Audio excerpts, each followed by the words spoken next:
Facebook influencer থেকে miss world Bangladesh 2023 সুন্দরী প্রতিযোগিতার মুকুট জিতেছে শাম্মী ইসলাম নীলা। পাশাপাশি মডেলিংয়েও সক্রিয় রয়েছেন তিনি। এদিকে সামাজিক যোগাযোগ মাধ্যমে বেশ কিছু ছবি শেয়ার করে শাম্মী ইসলাম নীলা, যেখানে দেখা যায় বিয়ের সাজে ভক্ত অনুরাগীদের মাঝে ধরা দিয়েছেন তিনি। বিয়ের বিষয়টি নিশ্চিত করে শাম্মী ইসলাম নীলা ক্যাপশনে লেখেন, এটা সহজ ছিল না, তবে আমরা সহজ করেছি এবং বিবাহ বন্ধনে আবদ্ধ হয়েছি।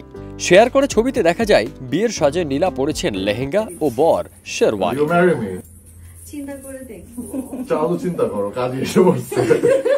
অন্যদিকে শেয়ার করা ছবিতে আরও দেখা যায় এ দম্পতি একে অপরের দিকে তাকিয়ে বেশ হাসি খুশি মেজাজে ধরা দিয়েছেন। মেহেদি হাতে চোখ ঢেকে রেখে ফটোশুট করেছেন শাম্মী। তার হাতে চুড়ি, গলায় নেকলেস ভক্ত অনুরাগীরা বেশ প্রশংসা করেছেন। কমেন্ট বক্সে একজন নেটিজেন লিখেছেন, মাশাআল্লাহ, পুতুল লাগছে, অনেক অনেক অভিনন্দন আপু। আরেকজনের ভাষ্য, ওয়াও, অসাধারণ, অনেক অনেক শুভকামনা রইল আপু।